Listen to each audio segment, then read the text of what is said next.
Sentinelles de tous bords, soyez les bienvenus dans mon atelier à Montpellier, c'est Christo et je vais faire quelques vidéos à l'occasion des 10 ans des Sentinelles de l'Imaginaire et je vais revenir sur chaque épisode publié avec des petites vidéos où on va commenter un peu les planches. Je vais vous donner quelques petits secrets sur cette série qui nous tient à cœur.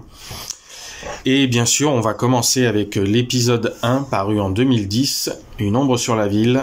C'est parti. On commence donc cette plongée dans l'épisode numéro 1 des Sentinelles de l'Imaginaire avec la couverture d'origine, la planche originale que j'ai retrouvée dans les archives en mode ligne claire, ce qui n'est pas très habituel pour moi.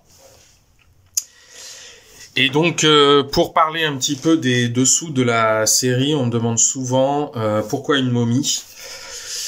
Alors la réponse est toute simple. Quand j'étais jeune, j'avais lu un comics de Marvel. C'était des petits fascicules noirs et blancs qu'on trouvait d'ailleurs notamment dans les gares, dans les magasins de journaux. Enfin, c'était vraiment les tout petits fascicules noirs et blancs, et il y avait une série qui s'appelait la Momie, The Living Mummy en version originale. Les dessins étaient notamment à ce moment-là de Val Mayerick, et ça m'avait énormément marqué. Je l'ai retrouvé aussi pour vous montrer un petit peu. Voilà cette série, on voit là ici la momie ou là-haut, sa tête qui dans quelques instants va vous rappeler quelque chose. Et cette série m'avait énormément marqué. C'est une série assez sombre, assez violente, pas du tout habituelle, pas du tout dans le style des aventures de Spider-Man ou même des X-Men qu'on pouvait lire à l'époque dans Strange, Spécial Strange et les autres magazines de l'éditeur Lug.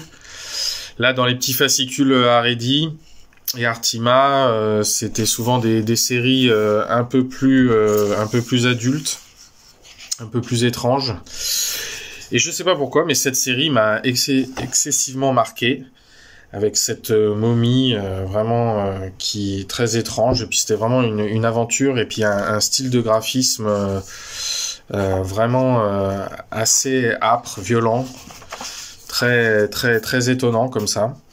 Voilà, ça m'avait marqué et je m'étais dit un jour, je ferai une bande dessinée avec une momie dedans. Un petit peu pour rendre hommage à cette série qui m'avait beaucoup marqué quand j'étais jeune.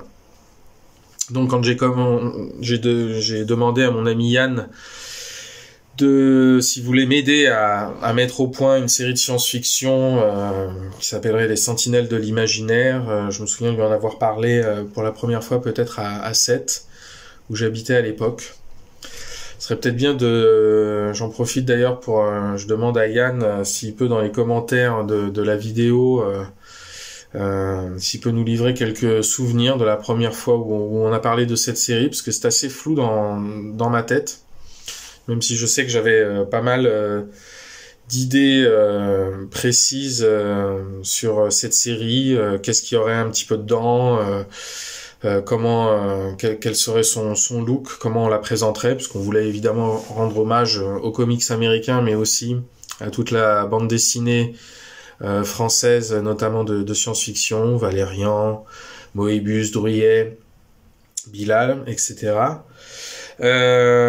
Sinon après c'est vrai que j'ai plus trop de souvenirs de comment on a mis tout ça en place. Sauf qu'après, à un moment, Yann a fini par m'envoyer le scénario du premier épisode, Une ombre sur la ville, et qu'on va donc tout de suite commencer un petit peu à détailler. Donc voilà, couverture originale, colorisation, et on entame tout de suite, on entre dans le vif du sujet, avec une petite photo rigolote de Yann et moi devant la bibliothèque de l'appartement où j'habitais après avoir quitté 7. Ça, c'était à Montpellier. Voilà. Et ensuite, la première planche de l'épisode 1. Comme je vous disais, on retrouve la momie. Un petit clin d'œil à la série, on la retrouve là, complètement en haut, surplombant Townsville. L'aventure commence. Donc oui, on voulait rendre un peu hommage aux comics américains, à toute la bande dessinée de science-fiction européenne.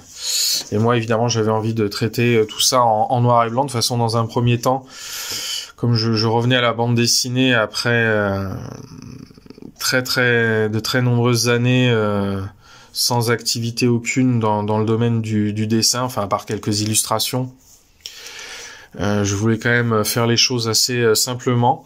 Ça m'a demandé beaucoup de travail. L'épisode 1 d'ailleurs, j'en avais fait une première version et j'ai tout jeté à la poubelle.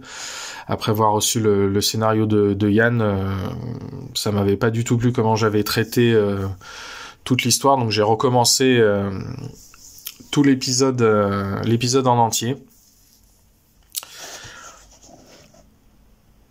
Et nous voici là dans la Cypress Edwards Corporation, où on va rencontrer l'un des personnages principaux de la série, Nathaniel Dole, ici présent, son supérieur, le numéro 3, très énigmatique.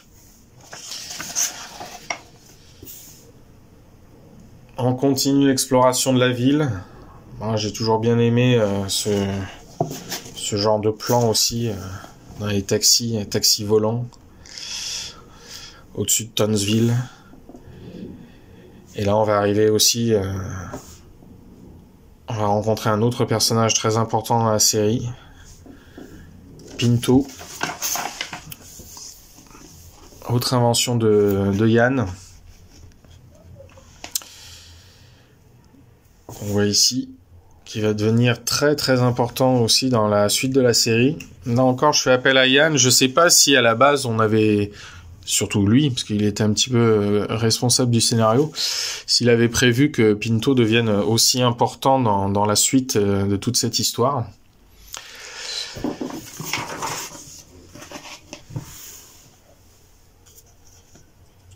Voilà, là on est dans l'antre de Pinto qui revend du vieux matériel hi-fi du XXe siècle et qui aide Nathaniel Dole dans le début de son enquête sur tout ce qui se passe à Townsville, parce qu'il commence à se passer des choses pas tout à fait normales au sein de la mémoire universelle du Neuromémorial.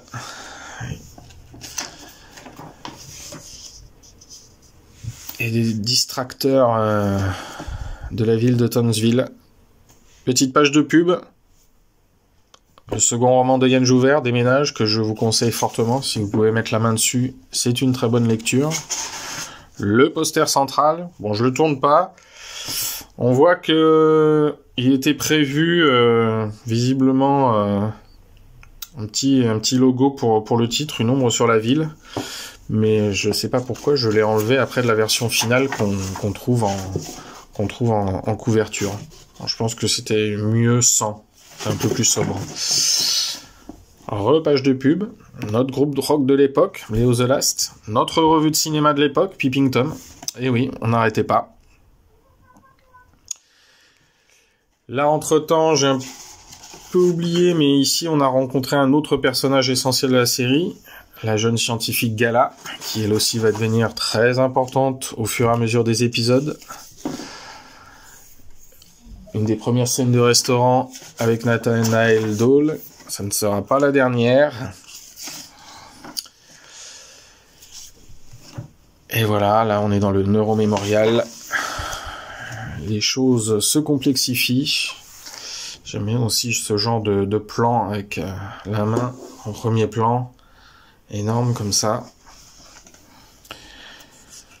La répression tombe sur la ville de Townsville.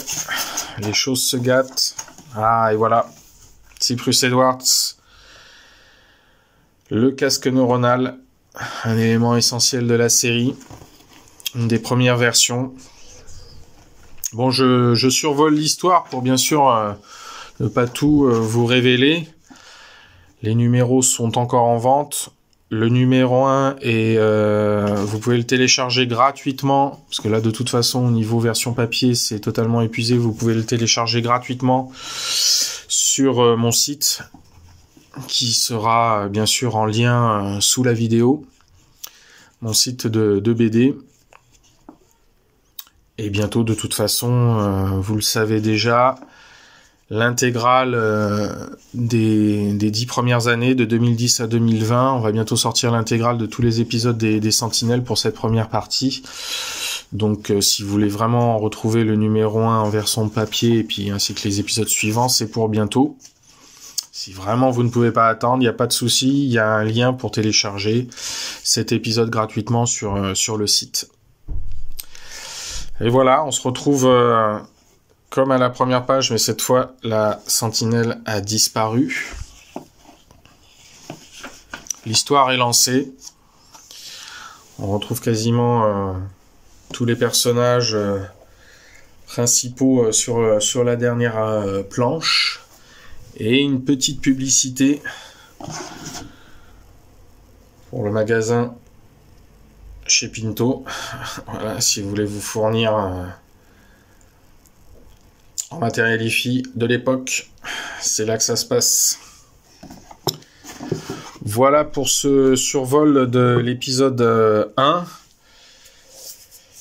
Et puis, écoutez, j'espère qu'on se retrouve bientôt pour une nouvelle vidéo, pour l'épisode 2 déjà des Sentinelles de l'Imaginaire.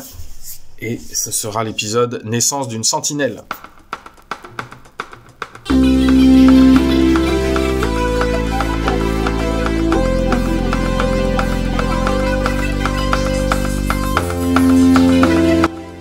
Sentinelles de tous bords, gardez les yeux ouverts.